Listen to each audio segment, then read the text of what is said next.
नमस्कार दोस्तों, मैं हूं आपका दोस्त सुनील देशपांडे। एक बार फिर आप सबका स्वागत करता हूं अपने इस चैनल CHS नॉलेज सेंटर में। दोस्तों, आज हम बात करने वाले हैं फ्लैट ट्रांसफ़र प्रोसीजर के बारे में, या आप बोल सकते हैं कि प्रॉपर्टी राइट्स ट्रांसफ़र करने के बारे में। दोस्तों, दरअसल फ्लैट ट्रांसफ़र प्रोसीजर इतना परफेक्ट है कि यदि आप इस प्रोसीजर को प्रॉपर वे में फॉलो करते हैं तो फ्लैट ट्रांसफरर को और फ्लैट ट्रांसफरी को दोनों में किसी को भी किसी तरह से कोई प्रॉब्लम नहीं आता है। अब इस प्रोसीजर को आगे ले जाने से पहले मैं आप लोगों से रिक्वेस्ट करूंगा कि अगर आपने मेरा चैनल सब्सक्राइब नहीं किया है तो चैनल सब्सक्राइब करें, अपने फ्रेंड सर्कल में शेयर करें और सोसाइटी के आपके जो ग्रुप्स हैं उनमें शेयर करें। दोस्तों, आज के इस नए वीडियो को चालू करने से पहले दरअसल मैं आपको बताना चाहूँगा कि हम अपने कठिन मेहनत से जमा की हुई पूंजी से जीवन में एक बार एक घर खरीदी करते हैं, लेकिन कभी कभी अगर आप प्रॉपर प्रोसीजर्स को फॉलो नहीं करते हैं तो उसके वजह से आपके साथ फ्रॉड भी हो सकता है।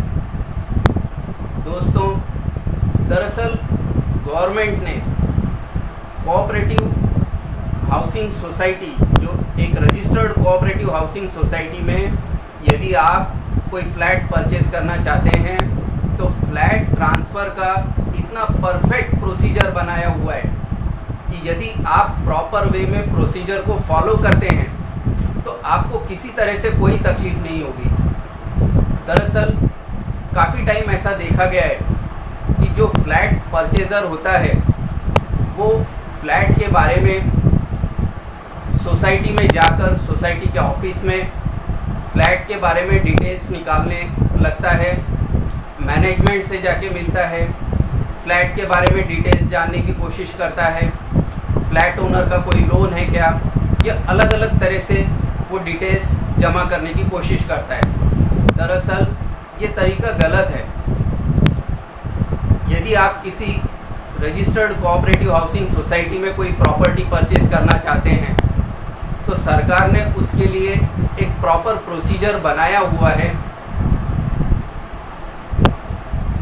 फ्लैट ट्रांसफरर है और फ्लैट ट्रांसफरी दोनों ने इस प्रॉपर प्रोसीजर को फॉलो करना चाहिए।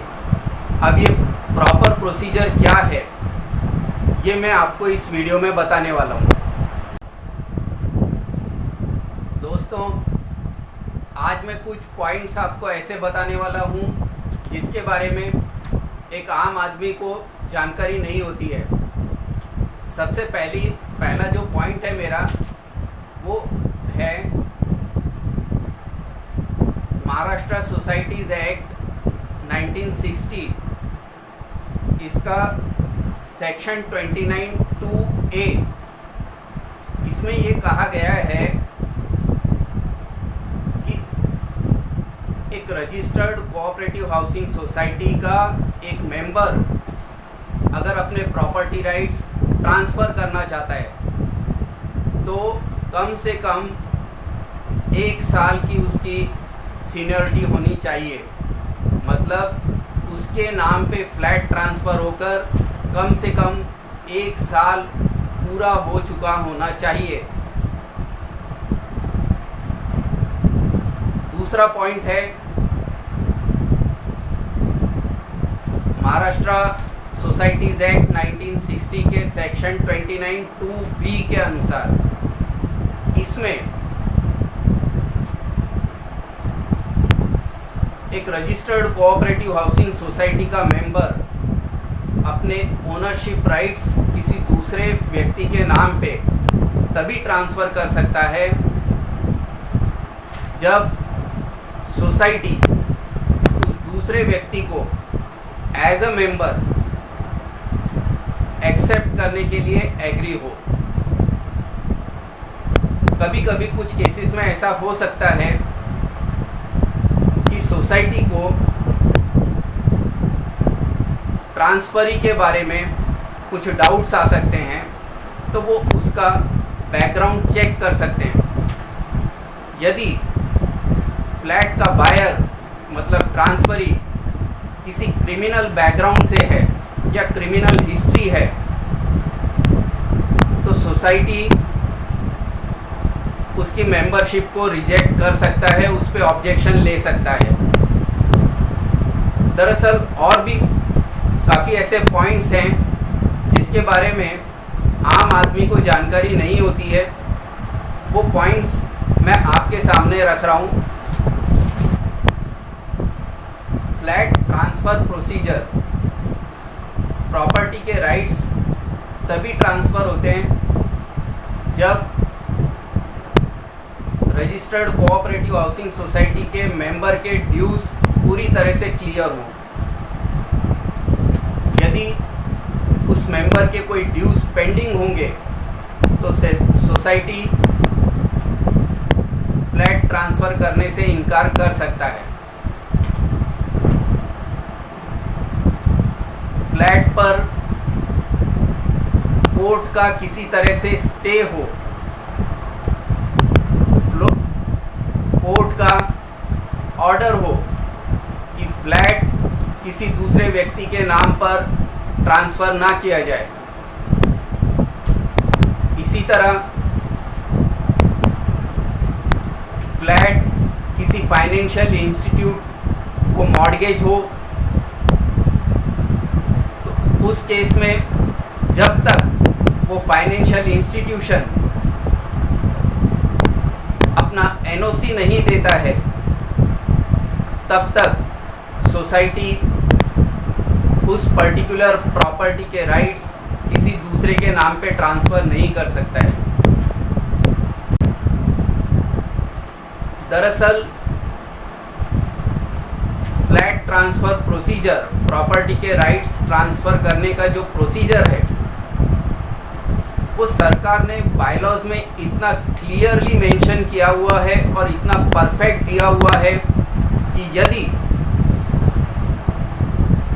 सोसाइटी मेंबर और बायर इन प्रोसीजर्स को प्रॉपर वे में फॉलो करें तो किसी तरह के फ्रॉड की कोई गुंजाइश ही नहीं रह जाती है। अब ये प्रोसीजर क्या है, आइए देखते हैं कि ये प्रोसीजर किस तरह से फॉलो की जानी चाहिए। दोस्तों, ऐसे में सबसे पहले फ्लैट का ओनर और बायर, इन दोनों ने, फ्लैट का ओनर जो है वो बायलॉज में प्रिस्क्राइब्ड फॉर्म नंबर 20/1 मतलब पार्ट 1 फिलअप करता है। उसी तरह बायर बायलॉज में प्रिस्क्राइब्ड फॉर्म नंबर 20/2 मतलब पार्ट 2 फिलअप करता है। ये होता है प्रॉपर्टी राइट्स ट्रांसफ़र करने का इंटीमेशन, मतलब जो मेंबर है वो सोसाइटी को इंटीमेशन देता है, अपना इंटेंशन बताता है कि मैं अपनी प्रॉपर्टी के राइट्स, अपने फ्लैट के ओनरशिप राइट्स इस पर्टिकुलर व्यक्ति के नाम पे ट्रांसफ़र करना चाहता हूँ। उसी तरह सेकेंड पार्ट में 22 में 20/2 में जो बायर है वो अपना कंसेंट देता है कि मैं, जो फ्लैट ओनर जो अपने प्रॉपर्टी के राइट्स मेरे नाम पे ट्रांसफ़र करना चाहता है, उसके लिए मेरा कंसेंट है, मैं एग्री हूँ। ये दोनों भी फॉर्म फ्लैट ओनर एक रिटन एप्लीकेशन के साथ सोसाइटी के सेक्रेटरी को देता है। सोसाइटी का सेक्रेटरी दोनों फॉर्म्स को वेरीफाई करता है। वो पहले चेक करता है कि फ्लैट का ओनर अपने फ्लैट के राइट्स, ओनरशिप राइट्स ट्रांसफ़र करने के लिए एलिजिबल है क्या, फ्लैट के ऊपर किसी तरह के कोई ड्यूज़ तो पेंडिंग नहीं है, कोर्ट का किसी तरह से कोई स्टे तो नहीं है, अदरवाइज और भी ऐसी चीज़ें, उस पर किसी तरह का कोई डिस्प्यूट तो नहीं है। सेकंड, जिसने अपना कंसेंट दिया है, ट्रांसफरी मतलब बायर, वो फ्लैट या सोसाइटी का मेंबर बनने के लिए एलिजिबल है या नहीं है। इन सब चीज़ों को वो क्रॉस चेक करता है। इन केस अगर उसे ऐसा लगता है या कुछ ऐसा फाइंड आउट कर उसको कुछ ऐसे पॉइंट्स मिलते हैं कि जिसमें वो फ्लैट ट्रांसफरी के नाम पे ट्रांसफ़र नहीं कर सकता है, तो वो अपने नोटिंग्स लिखकर दोनों भी फॉर्म और application next managing committee meeting में पुटअप करता है।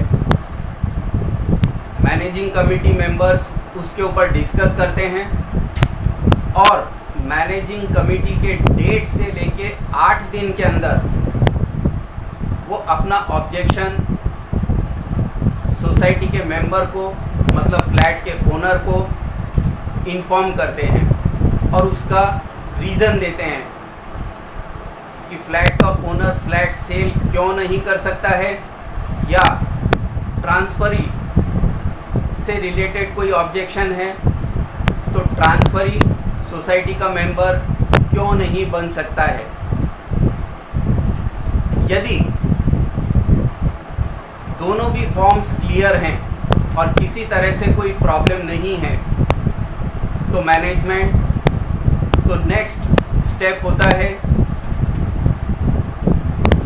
अगर 8 दिन के अंदर फॉर्म सबमिट करने के मैनेजिंग कमेटी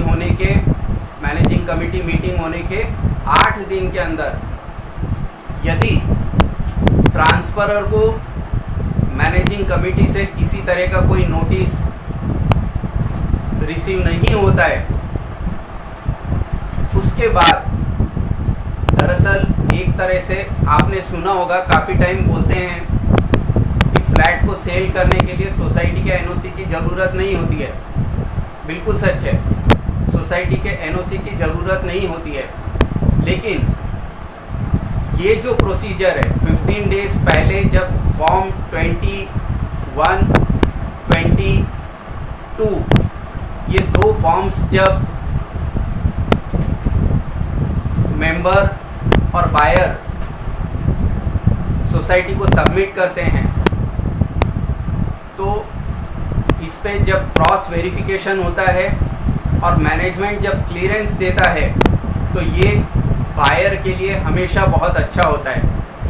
इनफैक्ट मैं आपको बोलना चाहूँगा कि फ्लैट बायर ने हमेशा फ्लैट के ओनर से ये कहना चाहिए कि वो सोसाइटी का एनओसी उसे प्रोवाइड करे, क्योंकि जब सोसाइटी का एनओसी आपको मिलता है, बायर को अगर मिलता है, तो उसका मतलब है सोसाइटी के रिकॉर्ड्स में किसी भी तरह का फ्लैट के ओनर का फ्लैट के ऊपर किसी भी तरह से कोई लायबिलिटीज़ नहीं है, फ्लैट का टाइटल क्लियर है, ये क्लियर हो जाता है।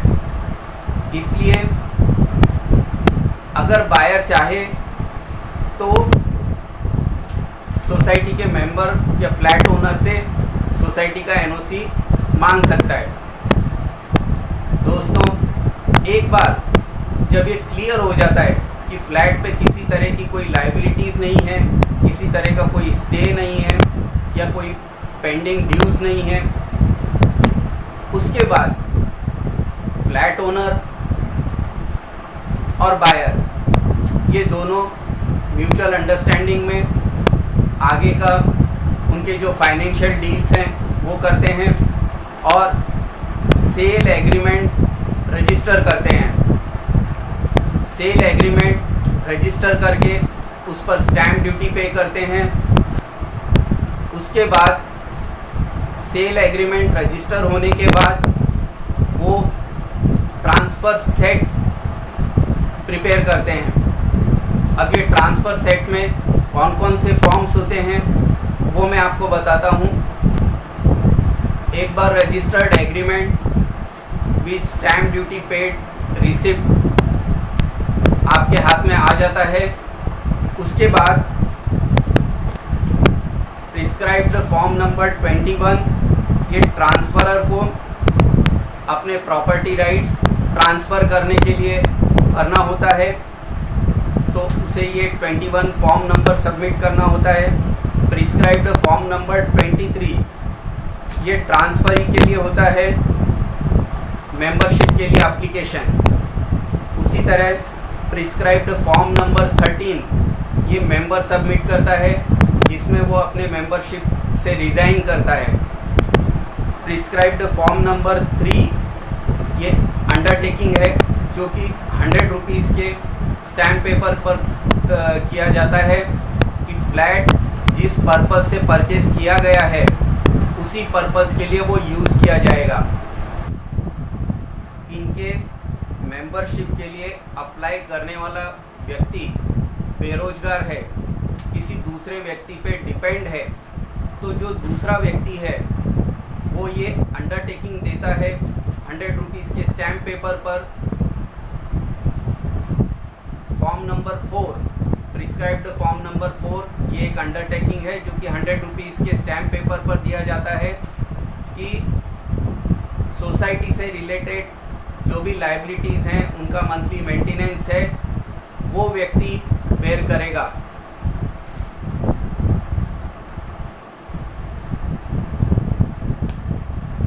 यदि ट्रांसफरी कॉर्पोरेट बॉडी या फर्म है तो प्रिस्क्राइब्ड फॉर्म नंबर 21 फिलअप करता है। फॉर्म नंबर 21 के बजाय 22 फिलअप करता है। यदि ट्रांसफरी कॉर्पोरेट बॉडी या फर्म है तो वो प्रिस्क्राइब्ड फॉर्म 23 की जगह 24 सबमिट करता है। इसी तरह यदि रजिस्टर्ड एग्रीमेंट में मेंशन किया हुआ फ्लैट की कॉस्ट 75 लाख से ज़्यादा है तो ऐसे में इनकम टैक्स एक्ट के सेक्शन 269 AB के अनुसार ट्रांसफरर और ट्रांसफरी दोनों को jointly prescribed form number 25(1) fill up करना होता है। इन सब प्रिस्क्राइब्ड फॉर्म्स के साथ में मेंबरशिप फ़ी के लिए ₹100, ट्रांसफ़र फ़ी ₹500 और ट्रांसफ़र प्रीमियम जो कि 25,000 से ज़्यादा नहीं होनी चाहिए उसका चेक और ओरिजिनल शेयर सर्टिफिकेट और ये ट्रांसफ़र सेट में मेंशन किए हुए forms with registered agreement copy with stamp duty paid receipt society को सबमिट करना चाहिए। दोस्तों, ये था प्रॉपर्टी ट्रांसफ़र प्रोसीजर। मैंने कोशिश की है कि ज़्यादा से ज़्यादा डिटेल मैं इस वीडियो में आपको दे सकूं, इसलिए शायद वीडियो लेंदी हुआ रहेगा। और वीडियो को समाप्त करने से पहले एक बार फिर मैं आपसे रिक्वेस्ट करूंगा, यदि आपने मेरे चैनल को सब्सक्राइब नहीं किया है तो चैनल को सब्सक्राइब करें और ज़्यादा से ज़्यादा लोगों के साथ शेयर करें। Thank you so much.